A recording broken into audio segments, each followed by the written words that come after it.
Have you ever heard of the butcher on Flower Street? At first glance, he was just another serious man tending his shop. Sharp knives, well-trimmed meat, regular customers dining there without noticing anything out of the ordinary. But there was something different about that meat. Always too fresh, always perfect, as if it could never spoil. People began to comment. He has the best cuts in town. But no one imagined what that really meant. The residents began to notice that, little by little, customers who entered the butcher shop disappeared. First, it was the young man who went in to choose meat for dinner and was never seen again. Then the woman who ordered a kilo of steak. She simply vanished after passing through that place's door.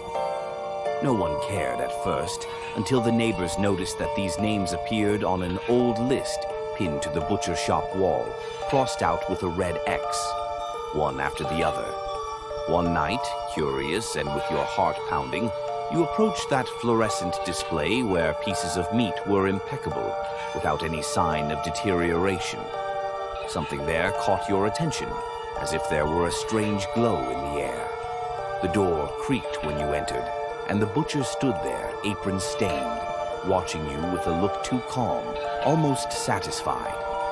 You tried to ask about the meat, but his voice came out low, almost a whisper. It's the best meat in town. Fresh. Always fresh. You shudder and then notice a note resting on the counter, folded and stained with dried blood. Your hands tremble as you open it. If you want to know the secret, try one last time.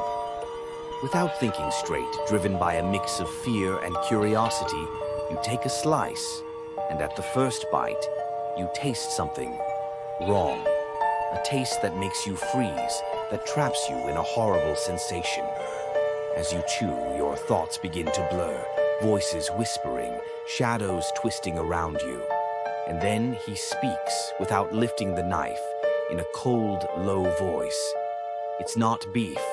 It's people who doubted me. The door closes by itself behind you. Everything goes dark. The sound of a knife falling echoes into the void. That was not just another meat shop. It was a place where curious people like you walked in and never walked out.